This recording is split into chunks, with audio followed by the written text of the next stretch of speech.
34 años de historia, la Universidad Católica Silva Enríquez ha abierto un camino al mañana de miles de jóvenes. Con el desafío de formar con valores, educar con calidad y atender a las urgencias del país. Con ese compromiso, la Universidad Católica Silva Enríquez ahora forma parte del Sistema Único de Admisión de las Universidades Tradicionales. Universidad Católica Silva Enríquez. Valores, calidad y vocación pública. Ya, empezamos la clase del día de hoy. ¿Cómo están ustedes, chiquillos, chiquillas? Tengan todos ustedes las más cordiales bienvenidas a esta nueva clase de Puntaje NEM acá en Puntaje Nacional junto con los amigos de la Universidad Católica Silva Enríquez. Como cada miércoles, ¿cierto? Siendo las 7, estamos las 7:03, 19 con 3 minutos. Ahí sí, empezamos la clase del día de hoy. Para quienes estaban preguntando en el chat, sí, acabamos de empezar la clase del día de hoy. Tal como decía el título, ¿cierto? Hemos estado viendo hace ya varias clases atrás, hemos estado viendo todo lo que es relativo a lo que es la literatura contemporánea. Cuando hablábamos de literatura hablábamos de todos aquellos elementos del ámbito literario, es decir, género narrativo, género lírico, género dramático. Al género narrativo le dedicamos varias clases porque decíamos que este género narrativo estaba muy enfocado y muy influenciado por muchos elementos externos, como era, por ejemplo, todos los avances tanto en ciencias como los avances tecnológicos. Por eso dejamos un poquitito de lado lo que era el género lírico y el género dramático, pues el género narrativo engloba mayoritariamente todos estos elementos tan nuevos, tan contemporáneos, tan extraños que ocurrieron durante este siglo XX, que decíamos también fue un siglo muy bélico. Entonces, repasando, ¿cierto? Lo primero que estuvimos viendo cuando empezamos a ver todos estos elementos de la literatura, ¿cierto? Dijimos que la literatura, los textos literarios, se dividían en tres grandes ramas, en tres grandes géneros. Por un lado, y aquí arriba, ¿cierto? Tenemos el género narrativo, que es el que estuvimos viendo, donde en el género narrativo es el narrador quien narra los acontecimientos, nos cuenta todo este mundo que va ocurriendo dentro de su relato. La narración es simplemente el contar, ¿cierto? Y en este prima la función referencial pues nos está contando, nos está dando antecedentes para que nosotros vayamos armando todo este mundo que el narrador nos quiere contar en nuestra cabecita. Entonces, ejemplos de género narrativo teníamos los cuentos y las novelas. En el ámbito del género lírico, relacionado, ¿cierto?, con la lira de los antiguos griegos, está este texto poético que está caracterizado por la musicalidad del género lírico, ¿cierto? Decíamos que se acompañaba de la lira, es decir, se acompañaba de música, pues todos los elementos, ya sean musicales o rítmicos, como son las rimas en los casos de los poemas, les ayudaba a la gente a comprender mejor y ayudarse a la memoria para ir narrando, contando lo que querían decir, pero a través siempre de la rima. Entonces, decíamos, es un texto caracterizado por la musicalidad, la expresión de sentimientos y, por supuesto, y por sobre todo, como todos los géneros, o sea, como todos los textos del género lírico, pero más aún en este género lírico, es la subjetividad del hablante lírico, es decir, esta puesta en escena de todo lo que es el lenguaje connotativo, con mucha fuerza, con mucha mayor intensidad de lo que podríamos encontrarlo en cualquiera de los otros géneros. Por ende, como hablamos de la expresión de sentimientos, vamos a hablar de la función emotiva. Ejemplo, los poemas y las canciones, esas canciones que nosotros escuchamos en la radio, ¿cierto? O reproduciendo música en nuestro celular o en nuestro computador. Y en el caso del género dramático ya tenemos otro tipo de expresión literaria, donde el mundo se manifiesta a través de formas discursivas entregadas mediante la voz de los personajes. Aquí ya no tenemos esta voz ficticia como la teníamos en el caso del género narrativo a través del narrador o en el género lírico a través del hablante lírico.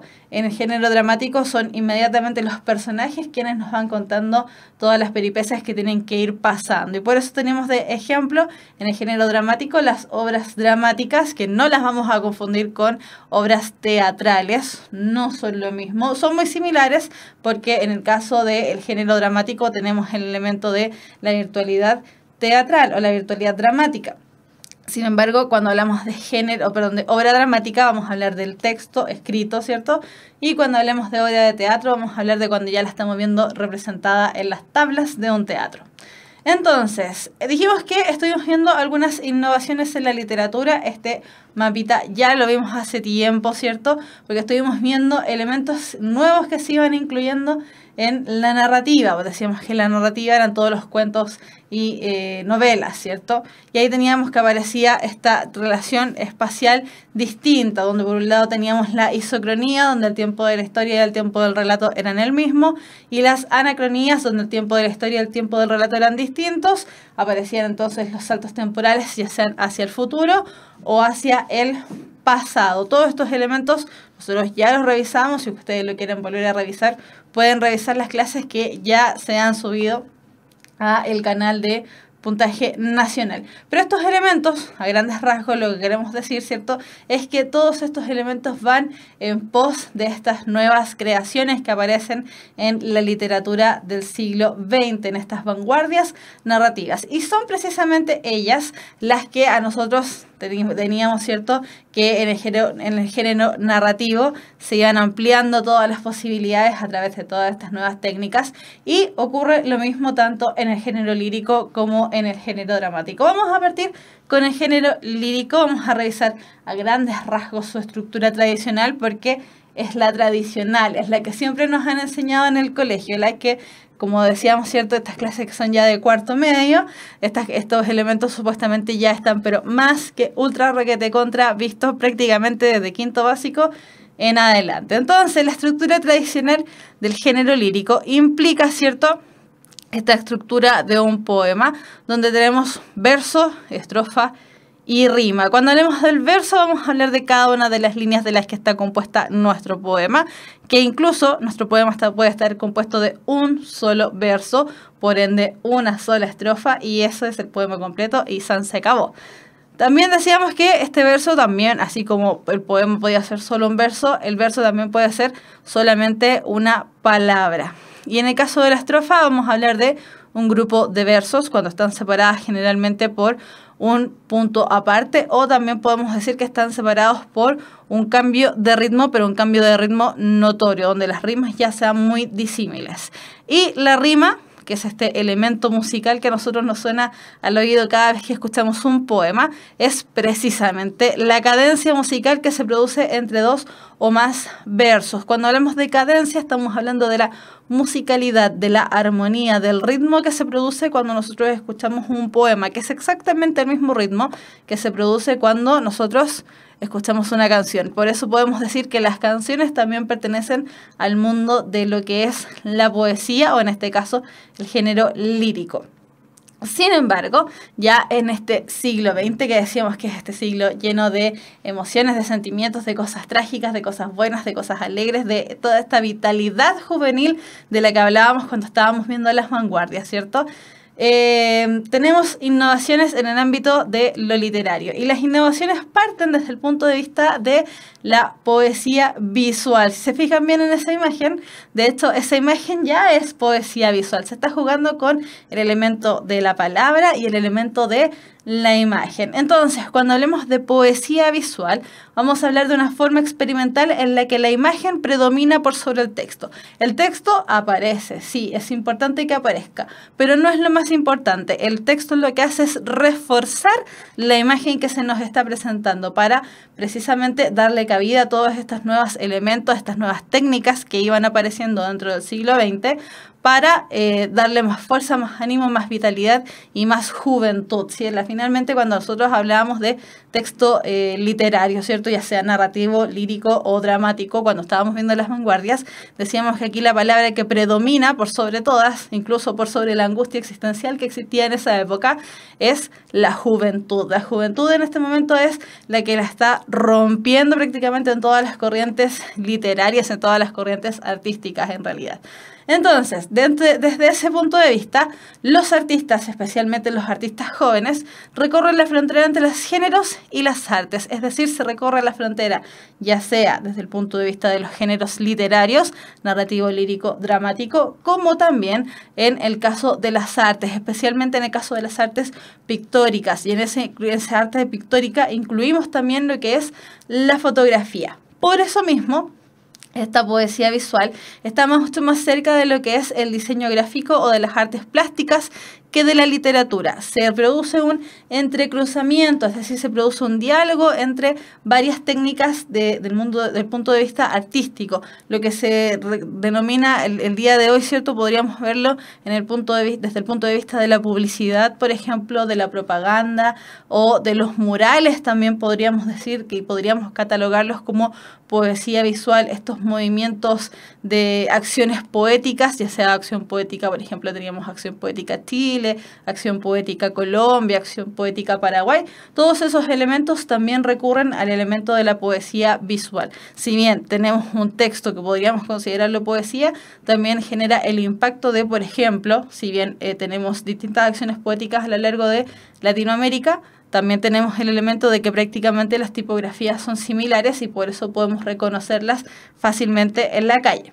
Desde ese punto de vista, entonces, asimilando todo lo que hemos dicho, en la comprensión de esta poesía visual va a influir el uso de la tipografía, lo que decíamos recientemente, la presencia o ausencia del color. Muchas veces se predomina el blanco o el negro y en otros casos predomina la full coloridad, la disposición del espacio, la inclusión del diseño gráfico, etc. Y aquí, como decíamos, en esta imagen tenemos reflejado firmemente lo que es la poesía visual, precisamente porque se juega tanto con el colorido, con la tipografía, con los elementos de ir reuniendo los elementos de la poesía visual.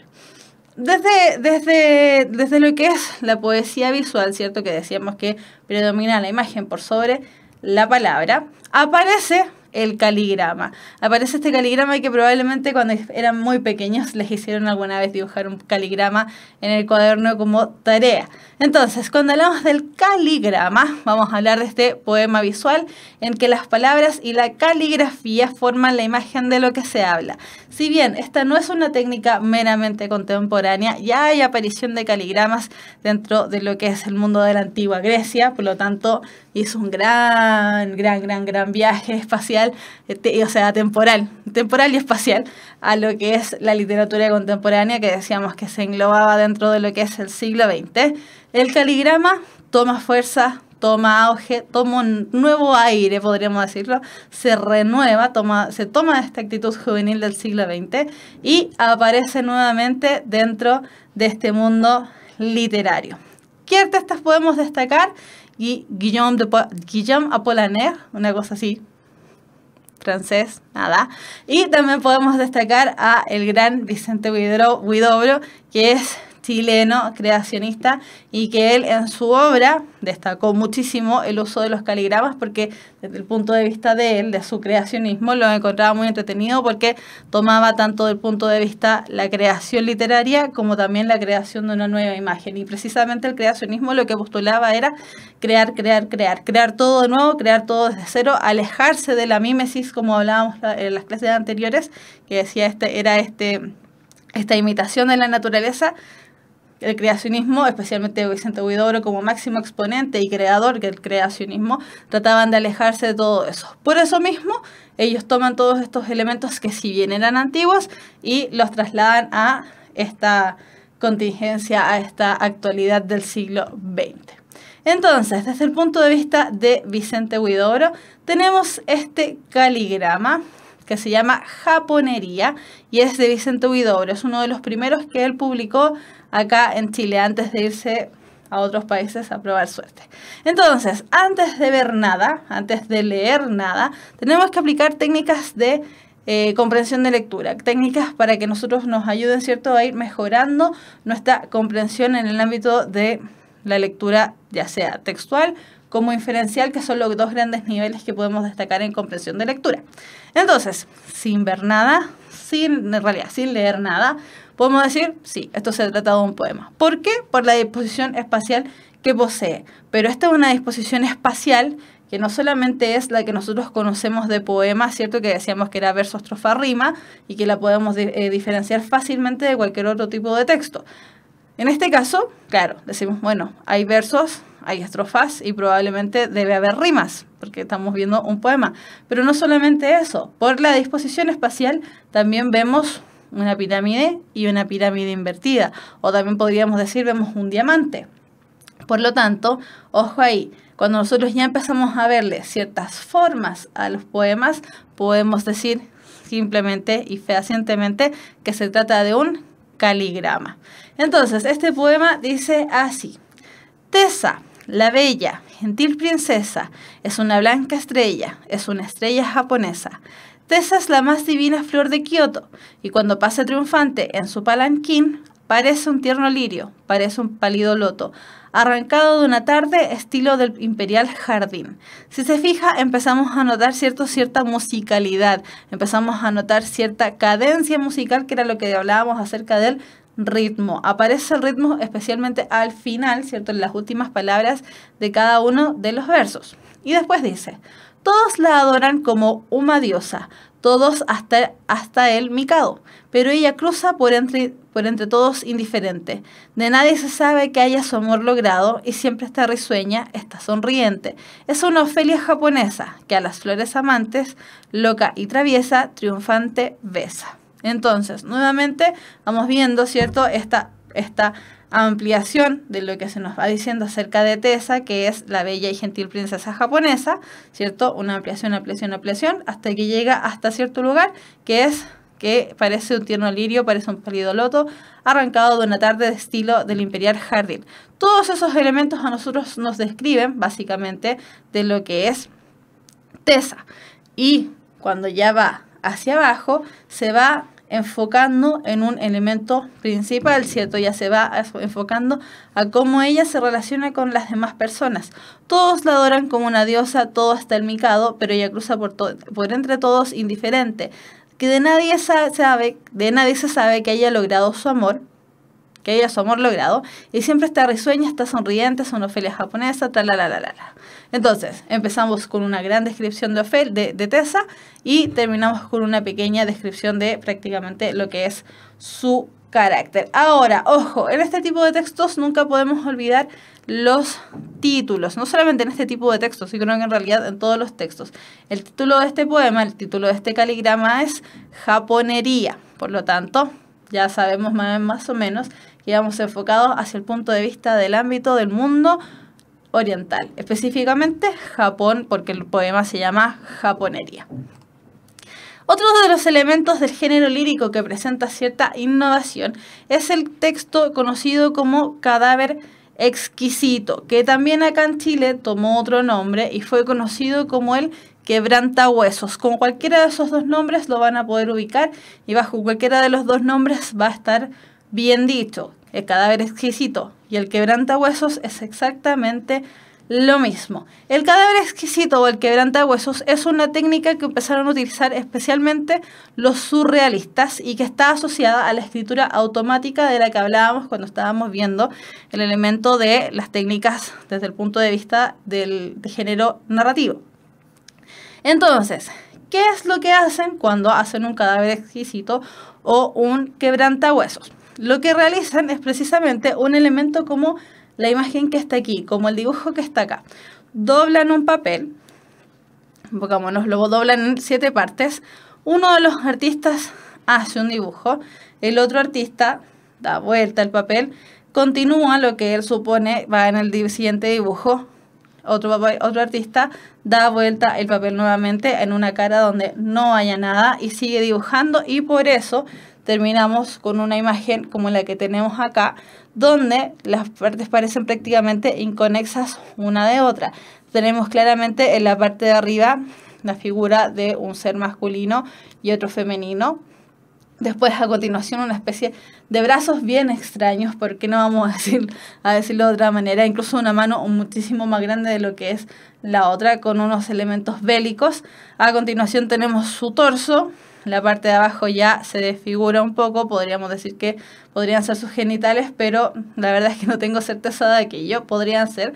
Y ambas personas finalmente están sobre un ser humano que está acostado, ¿cierto? Y con una cara más bien como de pesadumbre. Incluso en la parte del medio, en esta parte de aquí, podríamos decir que tal vez esos dos grandes gigantes que tiene encima le podrían haber asesinado a través del disparo del arma que tienen. Entonces, esta imagen la hicieron 3 personas: Man Ray, Yves Tanguy y Joan Miró y Max Moonrise en 1928. Ahí sí, 4 personas, no 3.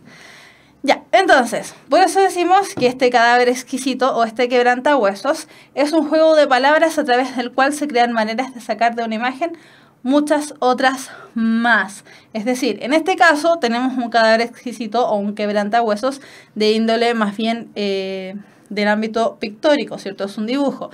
Pero también esta técnica se puede utilizar a través de la escritura. Alguien parte escribiendo, había una vez, y al final se arma una historia muy entretenida entre muchas personas. La verdad es que hacer cadáver exquisito o hacer quebrantahuesos es bien entretenido como dinámica, ¿cierto? Por ejemplo, en alguna fiesta o en alguna cosa cuando uno ya está ahí como medio aburrido, hacer un cadáver exquisito es bien entretenido y de hecho los surrealistas se entretenían mucho con esta técnica. Entonces, desde ese punto de vista, como la imagen o el texto que se va creando, la verdad es que es bien inconexo, bien extraño, forma unas asociaciones medias raras, lo que prima en el cadáver exquisito es el uso del humor. Si bien consideramos siempre la poesía tan elevada, tan seria, tan fome, incluso algunas personas la encuentran media aburrida, porque el lenguaje que utiliza es demasiado excesivamente connotativo, ¿cierto? En el cadáver exquisito uno lo que hace principalmente es divertirse, por lo tanto lo que prima es el humor. Dentro de los artistas destacados de este tipo de técnica tenemos 2 exponentes principales de lo que es el surrealismo, que es André Breton y Tristan Tzara. Y también tenemos un chileno, así como teníamos un chileno para el caligrama, también tenemos un chileno en el ámbito del cadáver exquisito, que la verdad es que él no se relaciona mucho con el mundo surrealista, pero sí se relaciona con varias técnicas, tanto del punto de vista de lo que es la escritura, como el punto de vista de la creación de sus artefactos, que es Nicanor Parra, que justamente el día de hoy estamos celebrando los 100 años del natalicio de su hermana, de Violeta Parra, que todos ellos pertenecen finalmente a lo que es el clan Parra, que es uno de los grandes clanes artísticos que tenemos acá en Chile, así que hay que mencionarlo justo el día de hoy, era importante mencionarlo. Entonces, en esta imagen justamente tenemos un ejemplo de cadáver exquisito, que es una creación de Nicanor Parra. Lo que hacía Nicanor Parra cuando creaba sus cadáveres exquisitos o sus quebrantahuesos, él no tomaba mucho el elemento de, por ejemplo, compartir sus textos. Sí lo hizo, por ejemplo, con Enrique Lihn lo hizo mucho, pero en este caso lo que él hacía era recortar distintos enunciados, distintos textos, distintos titulares de diarios, de periódicos, de revistas, los cortaba y después iba armando noticias falsas. Un poco lo que podemos ver, por ejemplo, en sitios web como los sitios actuales como es La Legal, por ejemplo, que ellos utilizan mucho esta creación tipo cadáver exquisito.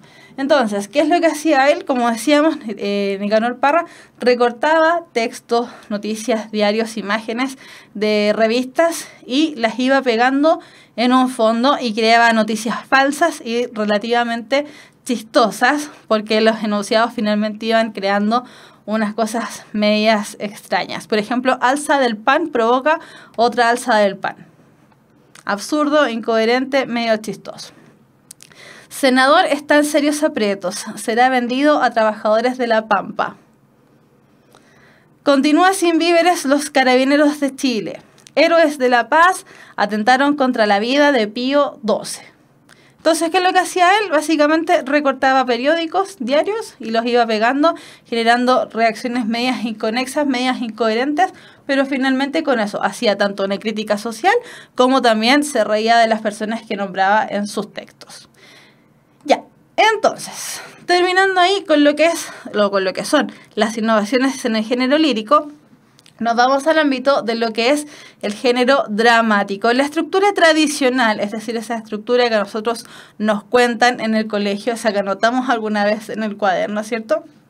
El género dramático, la estructura tradicional que posee es la de introducción, desarrollo, conclusión. Es decir, la presentación del conflicto en la parte de introducción, en el desarrollo tenemos el desarrollo del conflicto y el clímax de la obra, y finalmente en la conclusión teníamos el desenlace dramático, donde al principio se van a conocer los las fuerzas que se oponen y los objetivos. Después tenemos las fuerzas que luchan por lograr sus metas, el momento de mayor tensión donde se enfrentan estas fuerzas que al principio se presentaron, y finalmente en el desenlace una de las fuerzas se derrota, finalizando el conflicto. Es decir, la misma estructura que nosotros vemos en una película, en una obra de teatro, en una teleserie, en una telenovela, en una serie, en un manga, en lo que sea. En cualquier estructura, ya sea dramática o narrativa, vemos una estructura muy similar. Sin embargo, en este siglo XX aparece una especie de innovación dentro de lo que es el género dramático, ¿cierto? Y que la verdad es que no tiene mucha cabida dentro de lo que es la antigua Grecia. Podríamos decir que esta innovación del género dramático es la más pura dentro de lo que es, dentro de lo que son las innovaciones del siglo XX. La verdad es que la mayoría de aquellas innovaciones que nosotros hemos nombrado, tanto en lo que es la narrativa como aquello que se nombró recientemente en el género lírico, tiene sus antecedentes, ya sea en la antigua Grecia, ¿cierto? O antecedentes más recientes, pero igualmente antiguos. Este elemento que se llama el teatro del absurdo, es una de las representaciones más puras de lo que es dentro de lo que es lo contemporáneo. ¿Por qué? Porque el teatro de lo absurdo precisamente lo que hace es destacar toda esta corriente desilusionada, podríamos decirlo de alguna manera, del ser humano que se encuentra en un estado constante de guerras o de entreguerras, pero que rara vez encuentra el elemento pacífico. Por lo tanto, este teatro de lo absurdo lo que hace es criticar, generar conciencia de lo absurdo que estaba haciendo la existencia humana en este periodo donde la gente iba caminando en una esquina y se murió porque le cayó una bomba. Entonces, el teatro de lo absurdo lo que hace básicamente es una crítica a la felicidad burguesa. Había mucha gente, ¿cierto?, sobre todo desde el punto de vista del ámbito más acomodado de la sociedad, que como ellos básicamente no sufrían lo mismo que estaban sufriendo los pueblos, que sí sufrían por el hambre, por la falta de educación, la falta de elementos básicos para sobrevivir por esta constante guerra, los burgueses, ¿cierto?, la sociedad más acomodada y más adinerada, podía básicamente irse del lugar donde estaban, ¿cierto?, y pasar un mucho mejor vivir de lo que lo estaba sufriendo el pueblo. Entonces, lo que hace el género dramático del teatro del absurdo es criticar, generar una conciencia de cómo ellos se estaban poniendo un velo frente a lo que estaba ocurriendo en el mundo.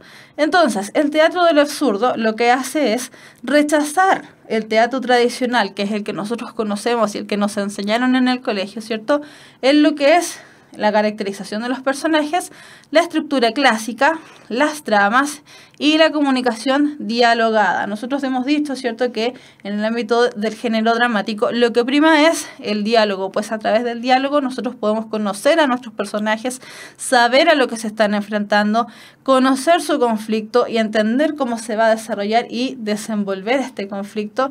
Pero aquí en el teatro del absurdo la verdad es que ninguno de esos elementos aparece. ¿Por qué? Porque el teatro del absurdo se desarrolla de manera circular y sin conclusión.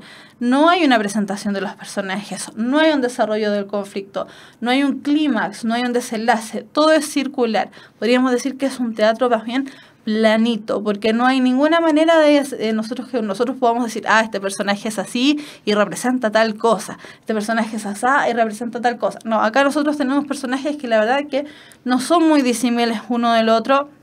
Incluso a veces si no apareciesen, por ejemplo, los nombres cuando ellos hablan, no entenderíamos bien quiénes están hablando. Muchas veces los personajes se confunden y cambian de género a través de la obra. La verdad es que es un teatro del gran absurdo. Toma el nombre de ahí, ¿cierto? La representación siempre es muy absurda. Por eso la realidad se presenta de modo grotesco, los personajes se presentan como seres absurdos y poco delimitados, lo que decíamos recientemente. Y lo que vemos aquí es un cartel de una de las obras cúlmines o una de las obras más conocidas de lo que es el teatro del absurdo, que es La cantante calva de Eugene Ionesco. En esta obra dramática, los personajes se desenvuelven y la verdad es que nunca nos dan respuesta o nos dan una respuesta muy clara acerca de quién es la cantante calva, que es el título que lleva la obra teatral o la obra dramática. Desde ese punto de vista, entonces, los personajes la verdad es que son bien absurdos, sus diálogos, uno dice, estoy leyendo algo que a lo mejor no estoy entendiendo muy bien, pero resulta que la verdad es que no hay mucho que entender porque el absurdo está dado precisamente a través de las palabras. Esta creación del teatro del absurdo la verdad es que causó mucho revuelo, ya sea para hablar bien como para hablar mal. Los que hablaban bien decían que, claro, era una gran representación del absurdo que estábamos viviendo nosotros en la sociedad, ¿cierto? Y los otros decían que simplemente era una manera de llamar la atención y que eso no podía ni siquiera ser considerado arte porque era totalmente incoherente, inconexo y absurdo, que era el nombre que llevaba. Pero desde el punto de vista, por ejemplo, de Albert Camus, que él nos dice, que él dijo, a través de cuando le preguntaron acerca del teatro del absurdo, él mencionó que si el universo no puede ser completamente explicado en términos racionales, entonces hemos de resignarnos y admitir honestamente que el universo es absurdo. Es decir, Albert Camus le da la venia a lo que es el teatro del absurdo.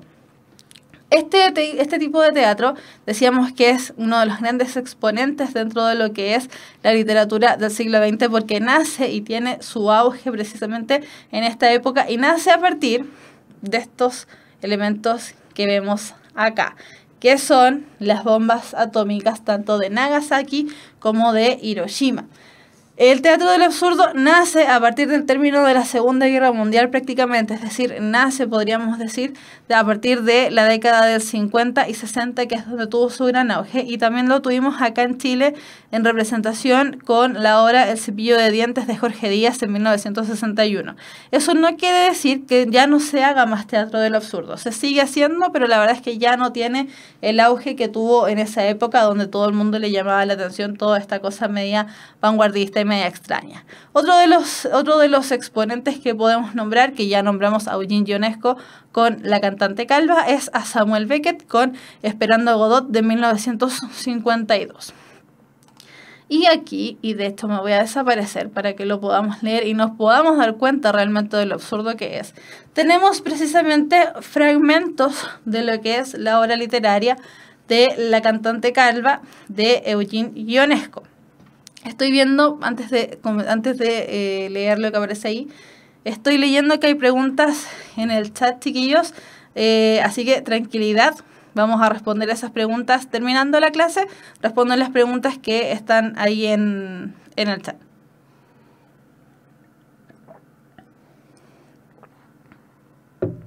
Ya, entonces, este fragmento de La cantante calva dice así: tenemos dos personajes, a la señora Smith y al señor Smith. Parte hablando la señora Smith, quien dice: el yogurt es excelente para el estómago, los riñones, la apendicitis y la apoteosis. Eso es lo que me dijo el doctor Mackenzie King, quien atiende a los niños de nuestros vecinos, los Jones. Es un buen médico, se puede tener confianza en él. Nunca receta medicamentos que no haya experimentado él mismo. Antes de mandar a operar a Parker, se hizo operar primero del hígado sin estar enfermo. Ya en ese primer diálogo nosotros podemos decir: ¿por qué el médico se hizo operar del hígado sin estar enferma? Y ya tenemos un primer indicio de que algo está medio extraño. Señor Smith, pero entonces, ¿cómo es posible que el doctor saliera bien de la operación y Parker muriera? Señor Smith, porque la operación dio buen resultado en el caso del doctor y no en el de Parker. Señor Smith, entonces Mackenzie no es buen médico. La operación habría debido dar un buen resultado a los dos, o los dos habrían debido morir. Señora Smith, ¿por qué? Un médico concienzudo debe morir con el enfermo, si no pueden curarse juntos. El capitán de un barco perece con el barco en el mar, no le sobrevive. Señor Smith, no se puede comparar a un enfermo con un barco. Señor Smith, ¿por qué no? El barco también tiene sus enfermedades. Además, tu doctor está tan sano como un barco. También por eso debía perecer al mismo tiempo que el enfermo, como el doctor y su barco. Ok. Ya tenemos ejemplos aquí, en este pequeño diálogo, ¿cierto?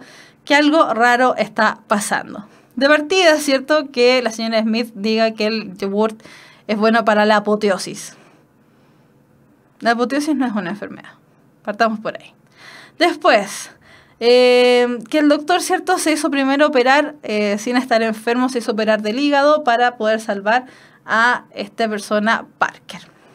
Lamentablemente, Parker murió. Y la pregunta es acerca de por qué la operación dio buen resultado en el caso del doctor y no dio buen resultado en la de Parker. Y que se estén contestando y analizando el resultado de la operación, haciendo la comparación entre Parker, el barco y el doctor Mackenzie King, ya es media extraña, ya es media absurda. En el siguiente ejemplo nos va a quedar nuevamente más claro porque tenemos aquí teatro del absurdo. Entonces, en este otro fragmento dice, señor Smith sigue leyendo el periódico. Hay algo que no comprendo. ¿Por qué en la sección del registro civil del periódico se da siempre la edad de los muertos y nunca la de los recién nacidos? Es absurdo. Señor Smith, nunca se me había ocurrido preguntármelo. Señor Smith, quien continúa absorto en su diario. Mira, aquí dice que Bobby Watson ha muerto. Señor Smith. ¡Oh, Dios mío, pobrecillo! ¿Cuándo ha muerto? Señor Smith. ¿Por qué pones esa cara de asombro? Lo sabías muy bien. Murió hace 2 años. Recuerda que asistimos a su entierro hace año y medio. Señor Smith. Claro que me acuerdo. Me acordé enseguida. Pero no comprendo por qué te has demostrado tan sorprendido de ver eso en el diario. Señor Smith. Eso no estaba en el diario. Hace ya 3 años que hablaron de su muerte. Lo he recordado por asociación de ideas. Señor Smith, qué lástima, con lo bien que se conservaba. Señor Smith, era el cadáver más lindo de Gran Bretaña. No representaba la edad que tenía. Pobre Bobby, llevaba 4 años muertos y estaba todavía caliente. Era un verdadero cadáver viviente. Y qué alegre era. Ok. Primero tenemos a este análisis, ¿cierto? Este pensamiento en voz alta de que por qué en la sección del diario donde se detallan, ¿cierto?, las personas que se mueren, por qué no dicen la edad de los recién nacidos. Ok, señor Smith, son recién nacidos, no tienen edad. Después, más encima la señora Smith le da la razón y le dice que no se le había ocurrido preguntárselo. Después, ¿cierto?, nos dicen que Bobby Watson murió. Señora Smith se sorprende muchísimo, preguntando más encima cuándo se murió Bobby Watson.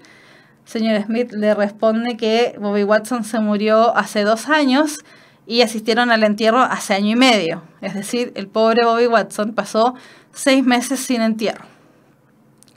La señora Smith le recrimina al señor Smith que se sorprendió, siendo que fue ella quien se sorprendió. Después nos dicen que se conservaba muy bien, pero después nos dicen que era el cadáver más lindo de Gran Bretaña. Cuando uno dice que una persona se conserva muy bien, lo dice porque está viva, ¿cierto? Pero estos señor Smith nos está diciendo que era un cadáver muy bonito, que no representaba la edad que tenía y que el pobre llevaba 4 años muerto y todavía estaba caliente. Es decir, llevaba 4 años muerto, recién nos habían dicho que se murió hace 2 años. Ya el asunto de los años está un poquito extraño. Era un verdadero cadáver viviente. Cuando uno dice que una persona es un cadáver viviente, precisamente no es porque está bien conservada. Sin embargo, después nos dicen, ¿y qué alegre era? Es decir, se nos está presentando claramente una contradicción entre las ideas. Víctor Álvarez está preguntando, ¿se podría decir que este tipo de teatro es exagerado? Exactamente, es un teatro exagerado, pero básicamente podemos definirlo bajo la misma premisa de su nombre. Es un teatro absurdo, donde se destaca en este caso, ¿cierto?, que decíamos que una de las características que tenía era que desarrollaba una crítica frente al mundo de las personas burguesas, de las personas acomodadas.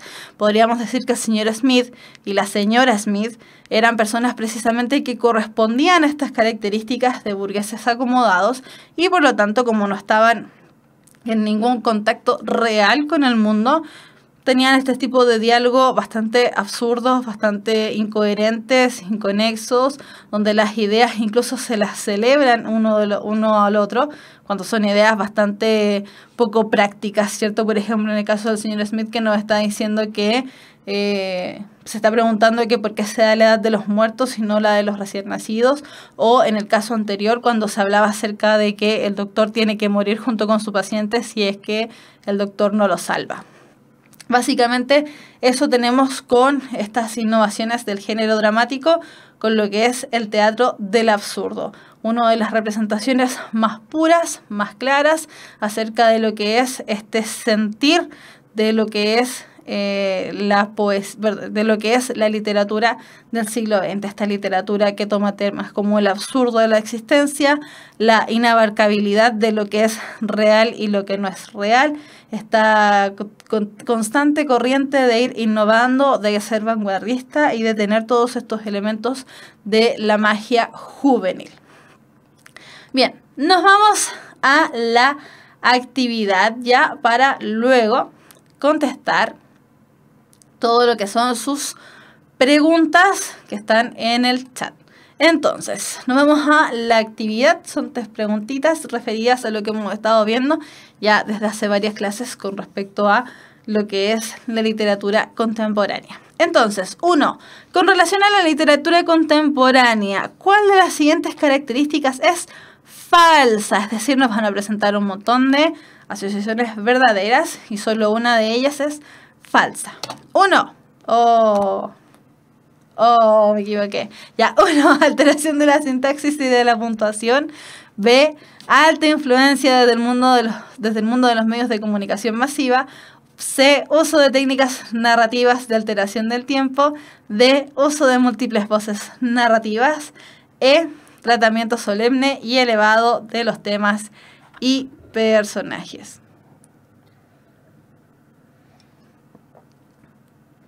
Bueno, no sé si alcanzaron a ver, pero di la respuesta correcta. Ya, vamos a aprovechar que ya di la respuesta correcta, ¿cierto? Que metí mal el dedo. Y la respuesta correcta es la respuesta de las alternativas que todos se nombraron, ¿cierto? La E, la última, es la alternativa falsa, es decir, la que no corresponde a elementos de literatura contemporánea o a características de la literatura contemporánea. En el caso de la alteración de la sintaxis y la puntuación, esos elementos podemos verlos presentes en cualquiera de los 3 géneros literarios. En el caso de la narrativa, en el que lo encontrábamos en lo que era la escritura automática. En el caso de la lírica, lo encontramos también en el caligrama, por ejemplo, que no necesariamente respeta los signos de puntuación ni la sintaxis, porque de hecho es una de las características que tiene la lírica. Y en el caso del género dramático, a través de estas narraciones medias extrañas del teatro del absurdo, también podemos ver alterada la sintaxis y la puntuación. B. Alta influencia desde el mundo de los medios de comunicación masiva, que eso es lo que significa MCM, también lo pueden encontrar bajo el nombre de mass media, que es el nombre que toman desde el inglés. Sí, efectivamente decíamos que cualquiera de los elementos de la literatura, no solamente narrativa, lírica o dramática, sino que la literatura en general, es decir, englobando cualquiera de los 3 textos, cualquiera de los 3 géneros literarios, efectivamente las innovaciones que toman, la toman mucho desde los medios de comunicación masiva, ya sea la aparición específicamente del cine y posteriormente la aparición de la televisión. También ciertas innovaciones como por ejemplo la llegada más fácil de las cartas, los telégrafos, etcétera, etcétera. Uso de técnicas narrativas de alteración del tiempo, sí, de hecho fue precisamente lo que recordamos en la clase de hoy, ¿cierto? Que eran de las clases anteriores, donde aparecen fenómenos como la analepsis, es decir, tomar alteraciones temporales del pasado, o la prolepsis, que era tomar alteraciones temporales que nos hacían viajar hacia el futuro. Y uso de múltiples voces narrativas. Efectivamente, esto es así en el caso de la narrativa, ¿cierto?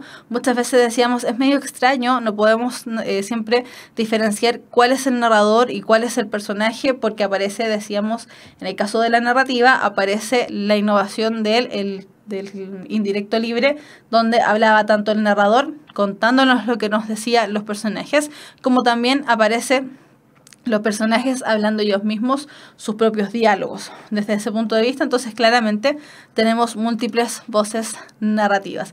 Y el tratamiento solemne y elevado de los temas y personajes, la verdad es que no, porque precisamente decíamos que aquí aparece lo absurdo de la existencia, por lo tanto el elemento solemne y elevado prácticamente se pierde y aparecen muchas innovaciones, por ejemplo, desde el punto de vista pictórico, desde el punto de vista del arte, ¿cierto? Donde se toman elementos que uno podría decir, bueno, eso no es arte, como por ejemplo en el caso de Marcel Duchamp o en el caso de los quebrantahuesos, ¿cierto? De lo que es los personajes elevados. Después, 2. La poesía visual nace en el siglo XX debido a un agotamiento en las formas clásicas literarias. 2. La necesidad de los jóvenes de romper con lo establecido con anterioridad. 3. Los MCM influenciaron la aparición de nuevos tipos de lenguaje. 4. La influencia de los conflictos bélicos del siglo. Entonces, desde ese punto de vista, ¿qué elementos son los que motivaron la aparición de la poesía visual en este siglo XX? El agotamiento de las formas clásicas literarias, la necesidad de los jóvenes de romper con lo establecido, los medios de comunicación masiva influenciaron la aparición de nuevos tipos de lenguaje y finalmente la influencia de los conflictos bélicos del siglo. Entonces será solo 1 y 2, el agotamiento y la necesidad de los jóvenes. 1, 2, 3, donde se incluye los medios de comunicación influenciaron la aparición, de 1, 3 y 4, dejando fuera la necesidad de los jóvenes de romper con lo establecido con anterioridad. 2, 3 y 4, donde dejamos fuera este agotamiento en las formas clásicas literarias. O finalmente, absolutamente todas las alternativas son correctas. 1, 2, 3 y 4. Ya, vamos a dar la respuesta correcta. Y la respuesta correcta es 1, 2 y 3. Vamos a decir por qué es 1, 2 y 3. Tenemos, la poesía visual nace en el siglo XX debido a, consideremos que la poesía visual, ¿cierto? Tanto el caligrama como el quebrantahuesos, nacen en este siglo XX o toman vigencia en este siglo XX gracias a la influencia de las vanguardias literarias. Por lo tanto, efectivamente nos encontramos frente a un agotamiento en las formas clásicas literarias, lo mencionábamos, ¿cierto? Decíamos, cuando veíamos vanguardias, que estos seres vanguardistas, estos jóvenes vanguardistas, lo que buscaban era precisamente romper con todo lo establecido, incluso dentro de las mismas vanguardias, los ismos, que eran los elementos que componen las vanguardias, creacionismo, futurismo, surrealismo, etcétera, etcétera, iban quebrando con todo lo que establecían sus propios compañeros jóvenes de los otros movimientos literarios. Por lo tanto, claramente tenemos un agotamiento en las formas clásicas literarias y por eso se buscan, por ejemplo, crear todos estos elementos de la poesía visual como es el caligrama o el quebrantahuesos, que es lo que vimos en la clase del día de hoy. Por lo tanto, la 1 es correcta. 2. La necesidad de los jóvenes de romper con lo establecido con anterioridad. Lo mencionábamos, ¿cierto? Justamente lo que estábamos diciendo con respecto a la alternativa 1, que estaba relacionada con las vanguardias literarias. Los jóvenes, las vanguardias, decíamos que el término vanguardia proviene del francés avant-garde, que significa primera línea, y que la primera línea es aquella formación que es la primera que va al ataque cuando se están desarrollando las guerras. Entonces, estos jóvenes, estos avant-garde, precisamente lo que querían, lo que buscaban, era romper con lo establecido con anterioridad. En este caso, lo que era anterior eran las formas clásicas literarias. Entonces, desde ese punto de vista, 1 y 2 también son correctas, lo que inmediatamente nos deja fuera la alternativa C y la alternativa D, que son las que están en desorden. Después, en el caso de la 3, los medios de comunicación masiva influenciaron la aparición de nuevos tipos de lenguaje. Evidentemente, lo decíamos, esta es una característica de la literatura contemporánea. Los medios de comunicación masiva influenciaron fuertemente todo orden de cosas desde el punto de vista de la literatura, especialmente el cine, pero aquí nos están preguntando por la poesía visual. Y cuando estuvimos viendo, en el caso del quebrantahuesos, decíamos que el quebrantahuesos tenía dos maneras de jugarse.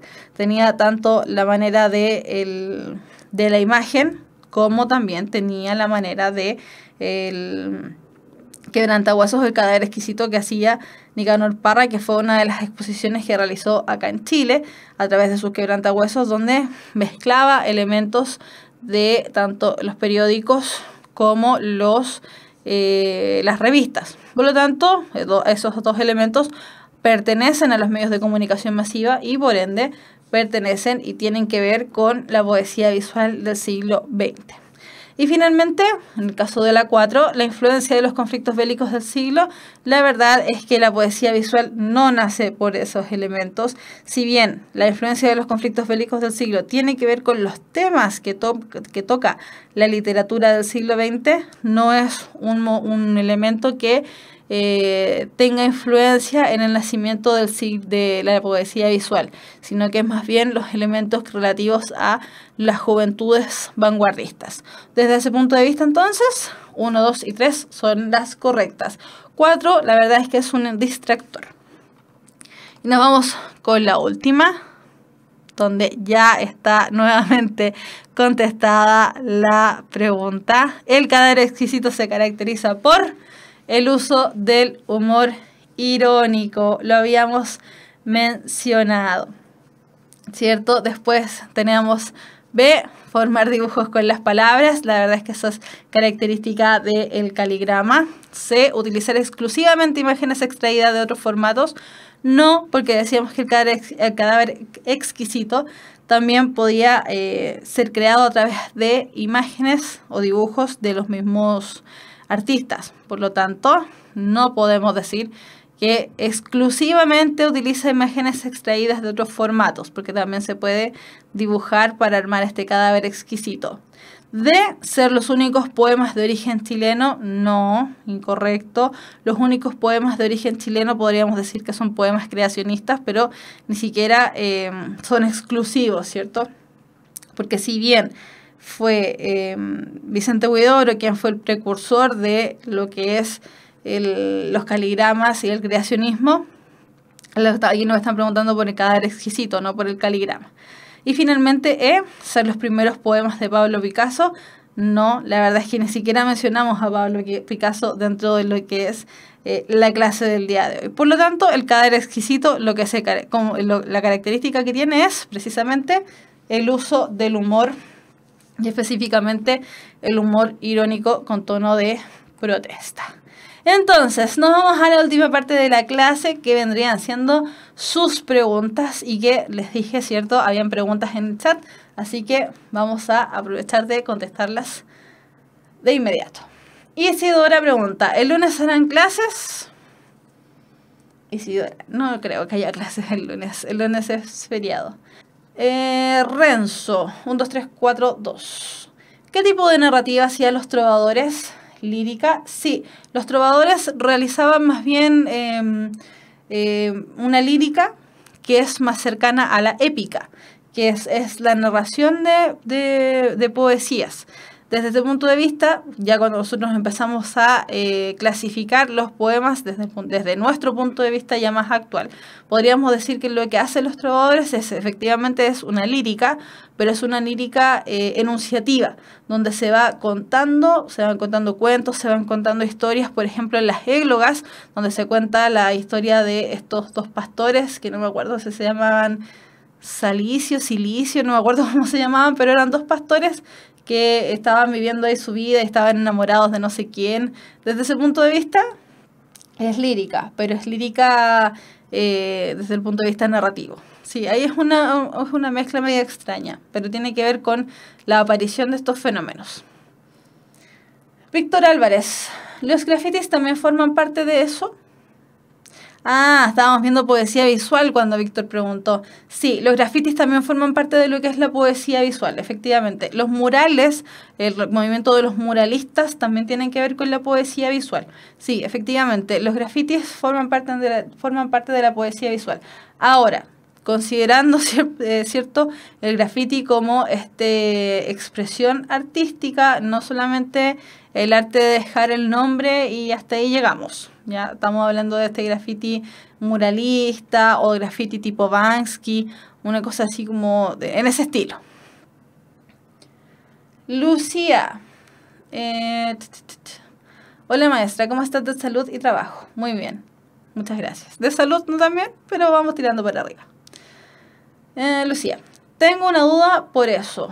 ¿Es así como nace la caligrafía por el caligrama? No, la caligrafía nace antes del caligrama. La caligrafía, ambos conceptos están relacionados, ¿cierto? De hecho, se parecen mucho en la manera de decirlo. Caligrafía y caligrama son palabras que se parecen un montón. Pero la caligrafía tiene que ver con el arte de escribir las letras. Y el caligrama tiene que ver con el arte de expresar esas letras para formar, por ejemplo, los poemas, que era lo que estábamos viendo. Desde ese punto de vista, entonces, se relacionan, pero no son lo mismo. Ya la caligrafía es aquella que a ti, por ejemplo, te hacían hacer cuando chiquitita, tal vez, cuando te estaban enseñando las letras y tú tenías que formar la A redondita, la B, ¿cierto?, con el palito, y te iban contando cómo se dibujaba cada una de las letras. Esa es la caligrafía. Y el caligrama, muy similar también por el nombre, ¿cierto? Tiene la misma raíz, tiene el mismo origen, pero el caligrama tiene que ver con la formación de imágenes a través de la grafía, es decir, a través del dibujo, del trazo de las letras. Se parecen mucho, pero no es lo mismo. Morrocotudo, ¿quién es Ofelia? Ah, y le contestaron ya. Es un personaje de la obra de teatro Hamlet, de la obra dramática. Víctor, recuerden, ahí hay una pequeña cosa que aclarar.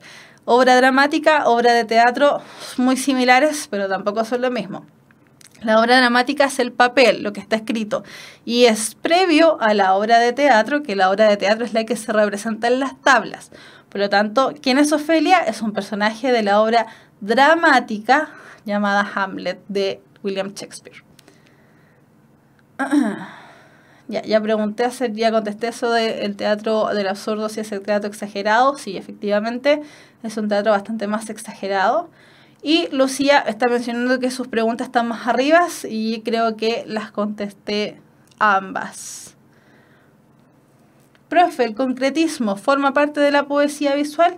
Víctor Álvarez, no puedo contestar esa pregunta porque no tengo idea de lo que es el concretismo. Es la primera vez que lo escucho. Así que voy a averiguar y voy a contestar la próxima clase, porque la verdad es que el término concretismo, intuyo, desde el punto de vista artístico, no lo conozco ni por si acaso. Así que, Víctor, no puedo contestar esa pregunta. Tendría que buscarlo y poder contestarte, pero así en la simplicidad, no puedo. ¿Qué caracteriza el creacionismo? El creacionismo es un movimiento literario que en sus orígenes estuvo medio difuso quién fue el creador, pero finalmente y a través de documentos, ¿cierto?, a través de escritos que fueron publicados en ciertas revistas, se llegó a la conclusión de que el creacionismo es una vanguardia literaria cuyo precursor es el chileno Vicente Huidobro. Lo que caracteriza al creacionismo no solamente es que pertenece a un movimiento vanguardista y que lo creó un chileno, en el caso de nosotros, que a nosotros nos interesa el elemento de la lírica chilena, porque siempre hemos dicho que los chilenos somos muy buenos poetas, sino que una de las características del creacionismo es que trata de alejarse del concepto de la mímesis. La mímesis es aquel elemento que busca tratar de replicar la naturaleza. Por ejemplo, en el impresionismo, en el expresionismo, desde el punto de vista pictórico, siempre se trataba de representar la naturaleza lo más fiel posible a lo que estaba viendo el creador, ¿cierto?, a lo que estaba viendo el artista. El creacionismo se aleja un poco de eso y dice, no, basta de representar la naturaleza, basta de representar las cosas que conocemos, armemos cosas nuevas, seamos creativos, y por eso precisamente este movimiento vanguardista se llama creacionismo, porque se aleja de la mímesis. De hecho, en uno de los poemas de Vicente Huidobro, que es el más representativo del creacionismo, dice algo así como, no lo puedo repetir exactamente porque no me acuerdo de memoria cómo es, pero dice algo así como: ¿por qué cantáis a la rosa, oh poetas? Hacedla florecer en el poema, o algo así. Entonces, ¿qué es lo que está diciendo ahí? Le está haciendo una interpelación a los poetas, le está diciendo: ¿por qué le están cantando nuevamente la naturaleza? Bórranse de eso, sos súper fome ya, está súper visto, ya no lo queremos hacer más, somos vanguardistas, somos jóvenes, rompamos con todo lo establecido. ¿Y qué es lo que vamos a hacer? No vamos a cantarle más a la rosa, sino que la vamos a hacer florecer en el poema. Por eso Vicente Huidobro postulaba que el poeta es un pequeño Dios, porque a través de sus poesías o a través de sus obras, él creaba, daba a conocer nuevos elementos. Así que eso podríamos hablar acerca de características del creacionismo. Víctor Álvarez, ¿el himno es parte del género dramático o del lírico? ¿Qué tipo de himno, Víctor? Por ejemplo, el de los liceos o el nacional. Ah, ya, sí, entonces estábamos bien. El himno es parte del género lírico. Recuerda que el género dramático, la característica que tiene el género dramático es precisamente que te narra situaciones, te narra, narra entre comillas, porque la verdad es que las situaciones están dadas a conocer a través de los personajes. No es, desde ese punto de vista se acerca a lo narrativo, pero no es igual.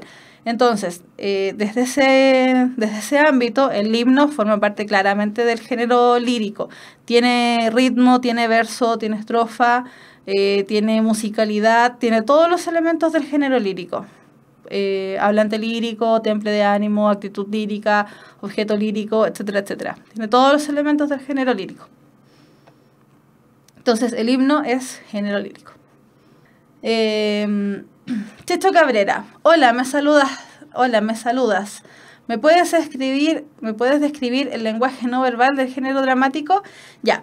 Checho Cabrera, cuando hablamos del lenguaje no verbal, ya, y esto no solamente del género dramático, sino que en todo ámbito, el género dramático, desde el punto de vista no verbal, es todos los movimientos, todos los gestos y todas las actitudes e intenciones que tengan los personajes al estar en escena, o las que te plantea el dramaturgo, ¿cierto?, a través de las acotaciones.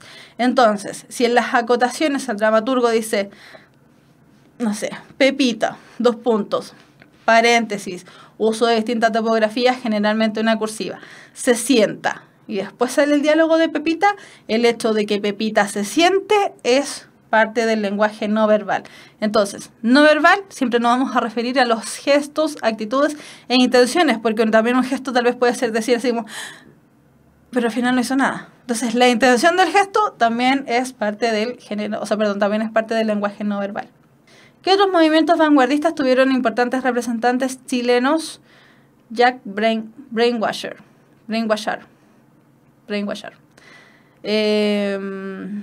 A ver, tenemos en el creacionismo, tenemos a Vicente Huidobro. La verdad es que así como gran representante chileno, entre los movimientos vanguardistas está el tema de Vicente Huidobro. Y hasta ahí llegamos. Porque los otros, por ejemplo, otros grandes representantes de lo que es los textos literarios chilenos, como Gabriela Mistral, como Enrique Lin, como Pablo Neruda, como Nicanor Parra, y un montón de otros que se me están quedando en el tintero claramente, porque son lo que me estoy acordando en este momento. Manuel Rojas, no sé, un montón de ellos responden un poco a todo ámbito. ¿Ya? No se enfocaron en gran medida en algo. ¿Por qué ocurre esto? Y esto tiene en todo caso una razón de ser. Chile, nuestro país, es lo que podríamos conocer como un país isla. ¿Por qué decimos que es un país isla? Porque hacia el norte, ¿cierto? Si bien tenemos límite con Perú y con Bolivia, tenemos un desierto muy extenso. Por lo tanto, los límites que tenemos con Perú y Bolivia son un poco distendidos. No tenemos mucha relación con ellos desde ese punto de vista, menos en la antigüedad, ¿cierto?, donde las comunicaciones eran muchísimo más difíciles. Por el otro lado, hacia el lado de Argentina tenemos la cordillera, por lo tanto también nos cuesta comunicarnos con los argentinos. Hacia el otro lado tenemos el mar, por lo tanto tenemos peces y no nos comunicamos con los peces. Y hacia el sur tenemos la Antártica y antes de eso también tenemos mar, por lo tanto somos considerados un país isla. Desde ese punto de vista, entonces, los autores se centraron mucho en lo que es el Chile mismo. Si de hecho tú buscas, por ejemplo, poemas de Pablo Neruda, Gabriela Mistral, de Enrique Lin, de narrativas de Manuel Rojas, etcétera, etcétera, vas a encontrar temáticas muy chilenas. Lo mismo que pasa con la Isidora Aguirre, por ejemplo, con La Pérgola de las Flores, Hijo de Ladrón, las poesías o las narrativas, ¿cierto?, que crearon todos estos poetas que nombré anteriormente, etcétera, etcétera, etcétera. De todos ellos, el que destaca porque tenía su vista puesta más bien hacia afuera del país es Vicente Huidobro, porque Vicente Huidobro, al contrario de todos aquellos artistas que te nombré recientemente, pertenecía a la aristocracia chilena. Por lo tanto, él siempre estuvo viajando constantemente. Parte de su educación, parte de su vida, parte de su infancia, no la hizo acá en Chile, la hizo fuera de Chile. Desde ese punto de vista, él estaba muchísimo más relacionado con movimientos europeos, con André Breton, por ejemplo, con otros tipos de artistas, y por eso podemos decir que él pertenece fuertemente a un movimiento vanguardista y que creó el creacionismo. Pero los otros artistas, los otros autores que nombré, vagan un poco, no tienen un movimiento, la verdad es que muy determinado. Así que si hablamos acerca de otros movimientos vanguardistas que tuvieron importantes representantes chilenos, me parece que nos quedamos con Vicente Huidobro solamente. Puede que haya más, pero desde ese punto de vista tenemos a Vicente Huidobro. ¿Qué es el narrador omnisciente? El narrador omnisciente es el narrador que sabe todo. Todo, absolutamente todo acerca de sus personajes. Lo que piensan, lo que hacen, lo que van a hacer y lo que hicieron. Ya, entonces, nos pasamos en la hora. Ya, chiquillos, terminamos la clase del día de hoy porque habían hartas preguntas y nos acercamos ya al término de lo que es cuarto medio. Recuerden que hemos dicho todas estas clases que estamos dedicados, ¿cierto? Estas clases están dedicadas a contenidos de cuarto medio. Eso no quiere decir que no lo puedan ver gente que ya salió del colegio o que está años anteriores, pero estamos centrados en lo que es cuarto medio. Desde ese punto de vista, entonces, ya nos están quedando poquititas clases y seguramente se van acercando a lo que es todo este término de semestre, ¿cierto? Las pruebas globales, pruebas coeficiente 2. Así que me imagino que hay un montón de preguntas. Así que, chiquillos, la próxima clase vamos a dejar un espacio aún más amplio para responder preguntas, pero por el día de hoy, porque ya nos hemos pasado en la hora, vamos a ir dando por concluida la clase de esta vez. Como siempre, chiquillos, ha sido un gusto conversar y estar aquí con ustedes, verlos en el chat a los de siempre y a los nuevos. Nos vemos la próxima clase, día miércoles a las 19 horas. Estén atentos a la página de Facebook de Puntaje Nacional porque cualquier eventualidad, cualquier elemento importante se va a dar a conocer por ahí. Chiquillos, que tengan un súper lindo día miércoles, lo que va quedando, y el resto de la semana también. Que estén bien, nos vemos próximamente. Chao, chao.